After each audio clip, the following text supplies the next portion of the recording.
Em 2008, ocorreu uma das maiores crises financeiras da história moderna, que se tornou global e gerou recessão. O Lehman Brothers estava no centro dessa crise financeira.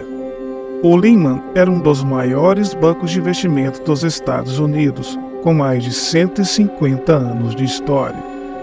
Sua falência gerou um efeito dominó que afetou a estabilidade financeira mundial. A crise resultou em uma recessão global que durou vários anos e afetou milhões de pessoas. Mas por que o Lehman colapsou? Qual foi o cenário no mercado financeiro que colaborou para a falência do banco? O que o Lehman teve a ver com a sua própria falência? É o que veremos neste vídeo.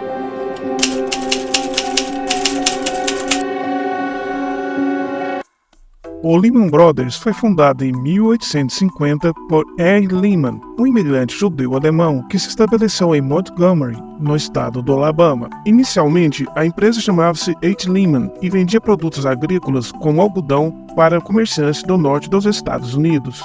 Em 1855, os irmãos de Henry, Emanuel e Maya, se juntaram ao negócio e a empresa passou a chamar-se Lehman Brothers.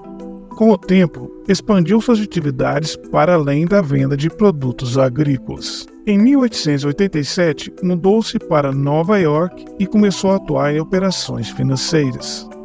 No início, o banco concentrou-se em fornecer serviços financeiros para empresas em crescimento e tornou-se uma das principais financiadoras de ferrovias, empresas de petróleo e outras indústrias emergentes. Em 1969, o Lehman abriu seu capital e suas ações começaram a ser negociadas na Bolsa de Valores de Nova York. A partir da década de 1980, o Lehman Brothers envolveu-se em operações financeiras cada vez mais complexas, como a securitização de hipotecas. Desde então, o Lehman cresceu muito e tornou-se um dos maiores bancos de investimento do mundo. Tinha escritórios em todo o globo e ativos financeiros que valiam 8 bilhões de dólares. No entanto, o sucesso do banco foi interrompido pela crise financeira de 2008. Mas por que o Lehman colapsou? É o que veremos a seguir.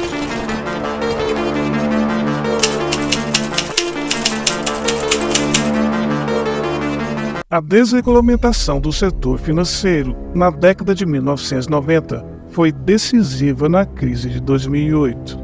O ambiente era de pouca regulação e pouco controle, o que permitiu que os bancos aumentassem suas dívidas de forma excessiva e assumissem maiores riscos. Durante a década de 2000, o mercado imobiliário americano experimentou um grande crescimento, impulsionado por baixas taxas de juros e pela facilidade de obtenção de empréstimos hipotecários.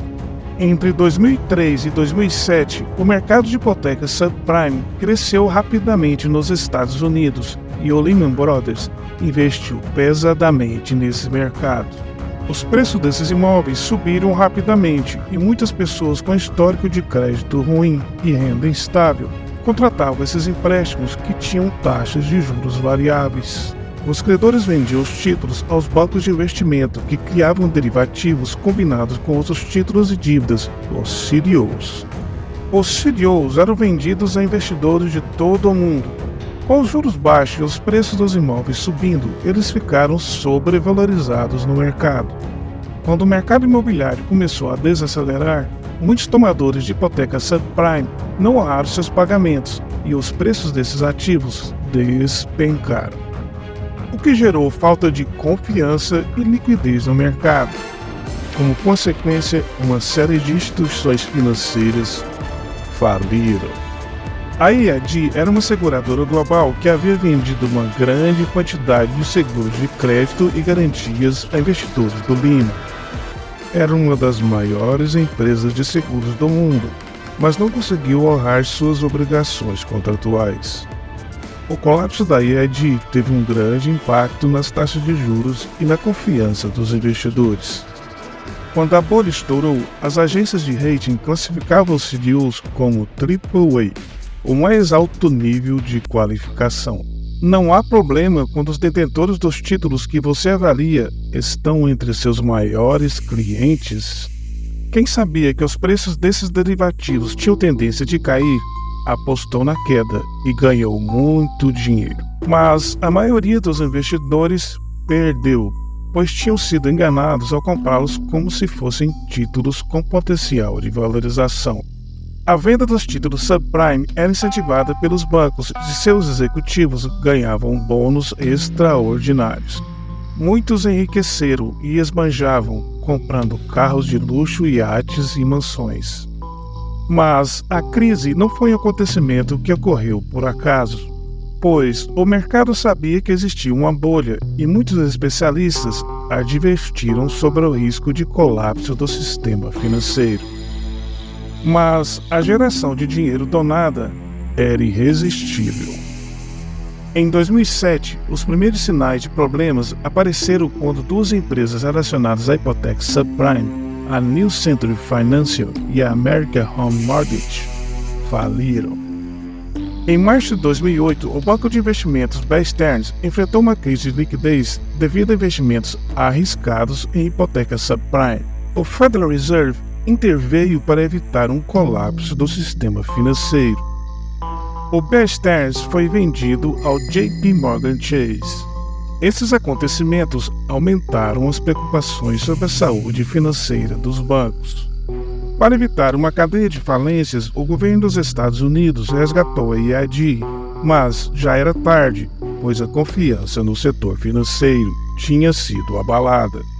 Mas além desse cenário, o que o Lehman teve a ver com a sua própria falência é o que veremos a seguir.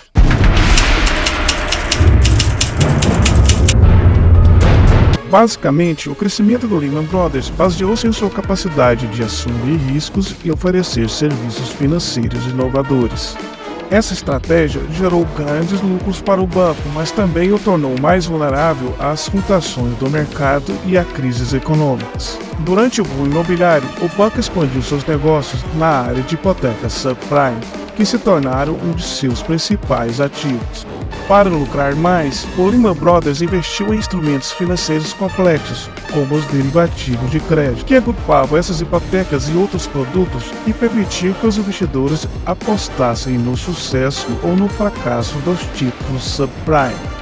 Em geral, para obterem maiores retornos, os bancos, como o próprio Lehman, estavam excessivamente endividados, o que acrescentou mais um fator de risco em suas operações. Muitos investidores começaram a retirar seu dinheiro do Lehman e o banco não conseguiu mais financiar suas operações. My employees. Falência do Lehman Brothers foi a gota d'água para que a crise financeira global começasse.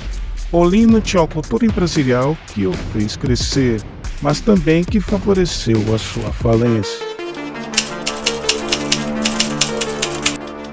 O Lehman Brothers era conhecido por ter uma cultura empresarial que pouco prezava por valores como ética e integridade. O banco era fortemente direcionado para comissionamento, para incentivar seus funcionários a fecharem mais negócios e gerarem mais receita. Seus funcionários eram conhecidos por serem competitivos e agressivos.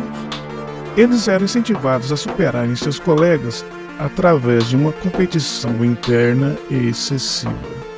Esse comportamento levou a uma falta de colaboração e cooperação entre os empregados para atingirem objetivos comuns.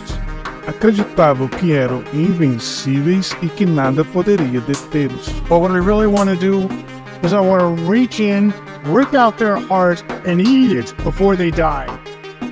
Mas como Lehman enganou o mercado e fez parecer que sua saúde financeira era boa, é o que veremos no próximo bloco.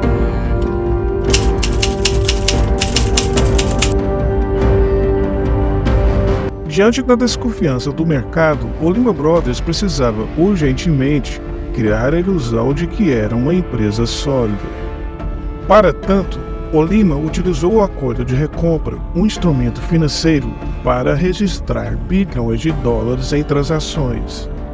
O banco utilizou essa regra contábil de forma maliciosa para que seu balanço mostrasse uma boa condição financeira, o que não era a realidade. A farsa foi tão bem montada que nem investigadores nem auditores descobriram.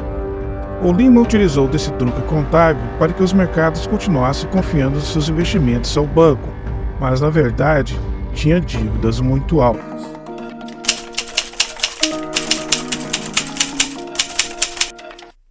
Após o colapso do Bear Stearns em março de 2008, o governo implantou medidas para tentar estabilizar o sistema financeiro, mas recusou-se a resgatar o Lehman devido à crença de que o mercado deveria corrigir-se sozinho. Em setembro de 2008, o Lehman começou a perder investimentos, o que o levou a não ter capital para financiar suas operações. Tentou-se vender o banco para outras instituições, como o Bank of America e o Barclays, mas as negociações falharam. Em 15 de setembro de 2008, o Lehman Brothers entrou com pedido de falência, que foi uma das maiores da história dos Estados Unidos, com mais de 600 bilhões em ativos. Alguns dizem terem sido a cultura da ganância e da competição interna do Lehman alguma das principais razões para a queda do banco. A falta de intervenção do governo foi objeto de críticas e muitos argumentaram que o Lehman deveria ter sido resgatado, pois era um grande participante do mercado financeiro. Nenhum dirigente do Lehman respondeu a processo na justiça.